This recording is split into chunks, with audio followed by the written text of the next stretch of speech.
Olha, é uma boa pergunta, uma ótima pergunta. Eu diria que é uma pergunta minha também. Eu queria trabalhar um pouco isso mais no doutorado. Eu conheci um texto de um teólogo também contemporâneo da igreja, Pinckaers, eu não sei se é assim que pronuncia, mas ele se pergunta se a lei natural é evangélica.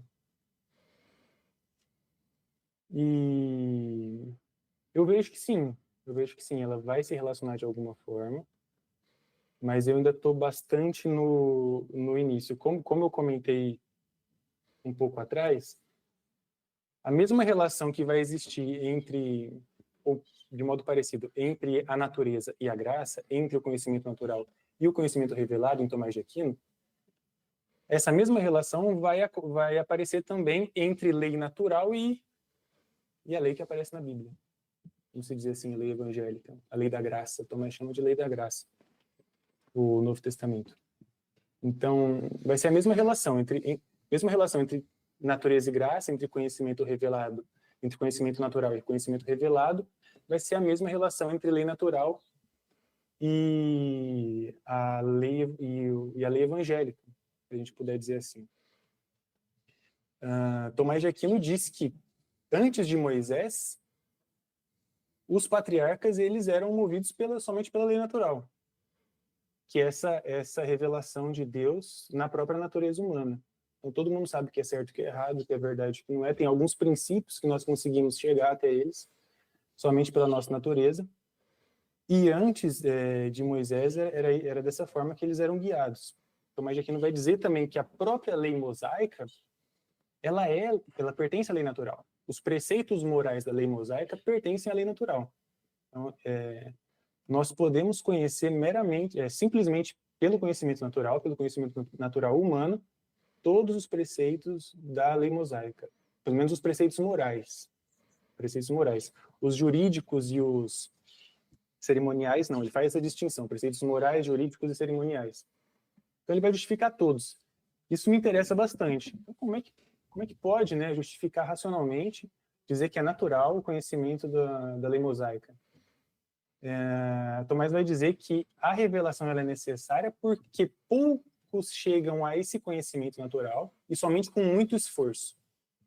Então, se a gente buscar na filosofia antiga, nesses sábios da antiguidade que não conheceram o cristianismo, nós encontraremos mandamentos semelhantes.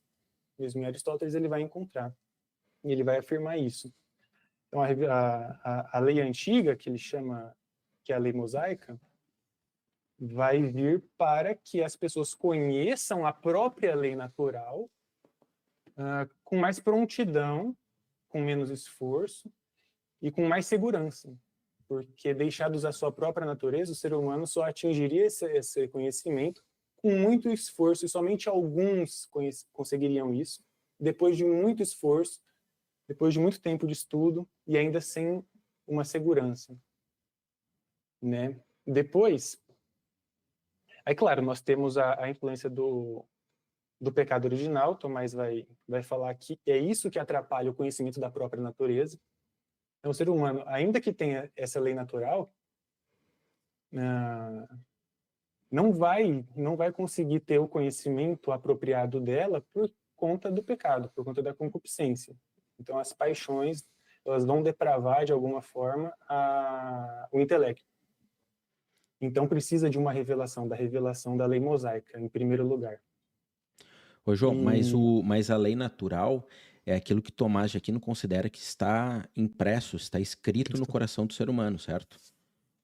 Sim. Por ter sido ele, ou por ser ele, uma criação de Deus, e, portanto, a lei de Deus está no coração dele. De tal forma que, se nós formos conviver com povos, sei lá, vamos pensar aqui do extremo oriente, que tem matrizes culturais, que tem condições comportamentais, características sociais muito diferentes do Ocidente, ainda assim nós conseguiríamos estabelecer uma relação, de certa forma, harmoniosa de convívio, né? Porque há uma moralidade que vai reger essa relação, mesmo que eles não conheçam a lei mosaica, ou mesmo que eles não conheçam a lei que nós encontramos nas Escrituras. E isso é muito interessante porque, me corrige se eu estiver errado, mas com essa ideia, Tomás de Aquino também provocou uma forte influência no rumo político da Europa a partir do século XII e XIII, porque até então pressupunha-se que todo governante teria de ser um cristão para que ele pudesse seguir no seu governo os princípios da lei de Deus, que seria a lei mosaica.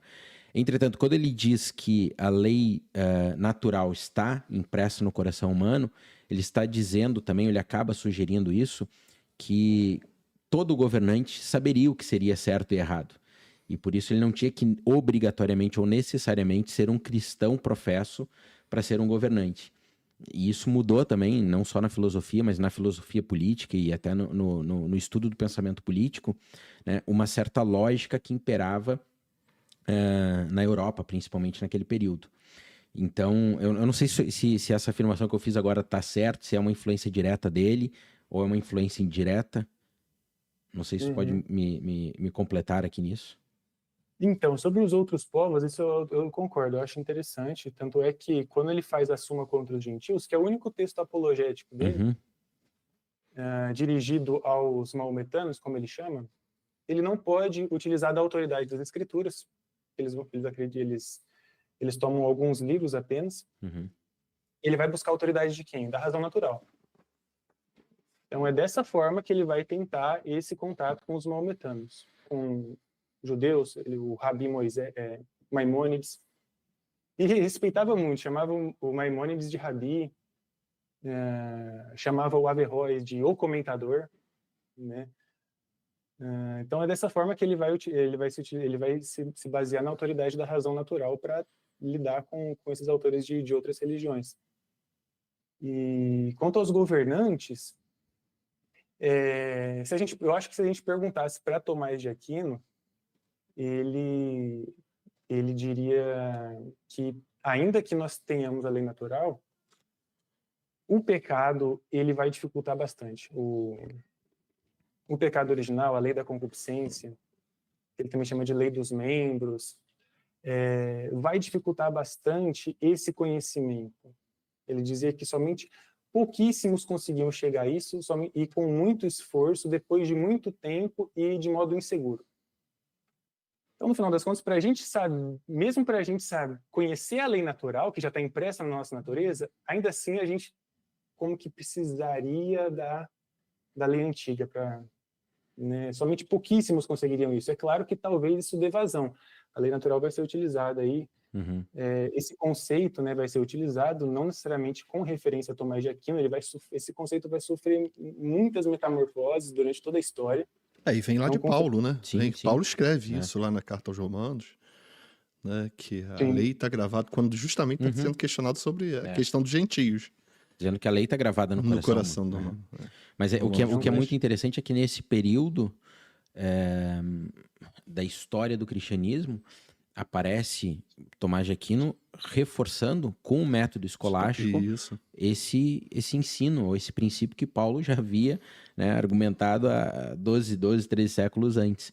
Então, me parece que há aqui uma grande valia nisso, que é um reforço de um princípio bíblico e que está lá registrado, né, por um dos grandes pensadores do cristianismo do período neotestamentário, que é Paulo. E aqui nós temos Tomás de Aquino validando isso e tornando esse fundamento teológico conhecido ou relembrado, talvez, né? Ele reforça, ele relembra, especialmente no campo acadêmico também. Então, me parece que tem aqui um valor para o cristianismo e para a história da igreja muito relevante, muito importante, mas não só.